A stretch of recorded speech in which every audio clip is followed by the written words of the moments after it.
Fala galera do Arquibancada Digital, chegando com as informações do Rio Branco, véspera de confronto importante pelo Brasileirão Série D, Grupo A6. Rio Branco vai encarar o Boa Vista do Rio de Janeiro e vem em busca da primeira vitória na competição. Rio Branco que estreou com derrota na última semana para o Maricá. Antes das informações, lembrar você de se inscrever no canal, deixar o seu like, compartilhar o vídeo, ajudar a gente aí nessa caminhada em busca do acesso. É claro, a Arquibancada Digital está valorizando o futebol capixaba e a gente também conta com a sua colaboração para ajudar a espalhar esse vídeo para mais pessoas, para aí sim, né, a gente conseguir crescer mesmo e conseguir de vez acompanhar o futebol capixaba cada vez mais de perto. Bom, a gente chega com as informações então do Rio Branco que finalizou a preparação nesta sexta-feira pela manhã. O grupo completo para o técnico Rodrigo Fonseca se apresentou, treinou todo mundo muito bem e o técnico aí sim fez a escolha dos relacionados, né? O Rio Branco vai ter o grupo agora cheio com a volta do Darlan, que na primeira rodada foi ausência por lesão, assim como foi o caso do Romarinho. Então o Rio Branco vai ter o elenco completo para esse primeiro duelo em casa, né? Em teoria, né? O Rio Branco vai jogar em Cachoeiro de Itapemirim por conta da indisponibilidade do Kleber Andrade, mas é o primeiro jogo como mandante neste Brasileirão da Série D. E aí o Rio Branco já viajou para Cachoeiro na tarde desta sexta-feira. O grupo faz a concentração lá na cidade do sul do estado e amanhã aí tem toda a pré-eleição, né, o almoço, a conversa ali com o técnico, no vestiário as definições finais antes da bola rolar. Bom, falando então dos relacionados, já que a gente citou o caso do Darlan e do Romarinho que estão de volta, o técnico Rodrigo Fonseca então com o elenco completo, mas para esse jogo preteriu mais uma vez de relacionar o Felipe Pará, jogador que não foi tão bem assim durante o Campeonato Capixaba, mas frequentou o banco aí da Copa Espírito Santo.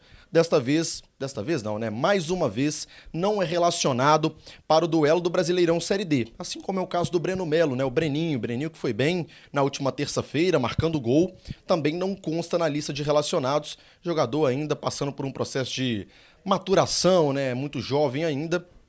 E aí vai ser ausência também para esse duelo diante do Boa Vista. Deve integrar ali o elenco do Sub-20 e também da próxima semana na Copa Espírito Santo em mais um compromisso do Rio Branco. Bom, dos relacionados, André e Neguete pro gol. Para as laterais disponíveis, Theo, João Paulo, Dudu e também o Caio Tenório. Para a zaga, aí sim agora completa, né? Tem Matheus Castelo, Darlan, tem também o Diego Guerra e ainda o Gustavo Carbonieri. Para o meio de campo ali na parte da volância, Romarinho, Júnior Dindê, Marcos Júnior, aí que ganhou alguns minutinhos no meio da semana, também entre os relacionados. E aí o Rio Branco tem boas opções também para a equipe ali na armação, na criação de jogadas, né? O Carlinhos, o Nenê Bonilha, o Bruno Silva, enfim, são outros nomes aí que estão à disposição do técnico Rodrigo Fonseca. E aí para o ataque também tem à disposição o Maranhão, o Vitor Leque, o Diego Fernandes, o Jacó, além do novo contratado, o Luiz Fernando, que aí sim já foi relacionado pela primeira vez. O Braga também consta na lista de relacionados pelo treinador. E aí agora a gente vai falar um pouquinho sobre as contratações, né? O Rio Branco que anunciou na última quinta-feira o Luiz Fernando, jogador de beirada de campo, era uma carência identificada no elenco, até mesmo para ser sombra para os jogadores que já estão no grupo. E o Luiz Fernando foi bem no contexto do Primavera. Alguns torcedores aí não gostaram tanto da contratação, né? Criticaram de certa forma. O torcedor, claro, tem todo o direito de se manifestar, mas na minha opinião o que manda é o campo, né? A gente tem que observar o Luiz Fernando, a resposta que ele vai dar em campo. Um jogador que teve uma boa formação de base, passou por Ponte Preta, também na base do Atlético Paranaense, do América Mineiro, mas foi ganhar mesmo tempo e espaço para desenvolver mais no Primavera, um clube que recentemente subiu da Série A2 para a Série A1, né, a primeira divisão do Campeonato Paulista. O Primavera foi muito bem, o Luiz Fernando fez parte desse elenco, entrando em jogos, sendo importante em alguns momentos. Não foi uma contratação simples, porque é um jogador que também estava sendo visado por alguns outros clubes, principalmente do Paraná e de São Paulo, para esse Brasileirão Série D. O Branco conseguiu aí no mercado trazer um jogador que era uma carência identificada e também pode ser um nome importante aí para ser um jogador de beirada.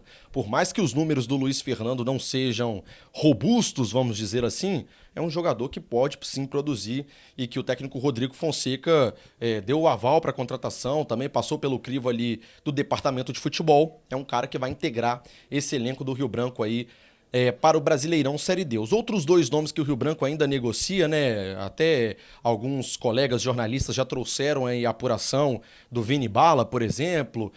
São nomes para a Copa Espírito Santo. A gente detalha depois com mais calma e mais cuidado em relação a esses nomes. Bom, para a gente fechar, galera, vamos falar um pouquinho da provável escalação, né, do Rio Branco. Eu estive nos treinos dessa semana, pude acompanhar a parte ali do aquecimento, a conversa inicial do técnico Rodrigo Fonseca, e a expectativa na nossa apuração é de algumas mudanças significativas do time que vai iniciar a partida contra o Boa Vista. Então, o técnico Rodrigo Fonseca gosta de definir mesmo a equipe somente no vestiário, até porque é um treinador que gosta de valorizar até o último treino. Se alguém treinar bem, pode oportunizar o atleta, mas a gente tem uma noção ali mais ou menos de como vai ser esse time do Rio Branco. Para esse segundo duelo, em relação ao duelo contra o Maricá, muitas mudanças. Provavelmente, Neguete deve ser mantido no gol, apesar de não ter ido tão bem assim no jogo contra o Maricá, falhando no primeiro gol. É um cara que tem a confiança aí para dessa volta por cima, um nome importante, experiente, conhece a Série D. Na lateral direita, o Caio Tenório segue. Na zaga, aí temos o retorno do Darlan. E aí ficou em definição se teríamos Diego Guerra ou Matheus Castelo. Acredito eu que o Matheus Castelo deve ser mantido no primeiro momento. Na lateral esquerda, o Theo. Meio de campo, do Rio Branco. Aí, talvez uma mudança mais significativa, né? O Júnior Dindê, Bruno Silva. E aí podemos ter Ricardinho e Nenê Bonilha. Ricardinho foi bem no contexto de Copa Espírito Santo, é um cara que vem ganhando mais minutos, recuperado de lesão, pode entrar nesse time. Caso não seja o Ricardinho, aí o Rodrigo queira preencher novamente mais o meio de campo, o Carlinhos e o Marcos Júnior brigam por essa outra vaga, caso o Ricardinho não seja o escolhido.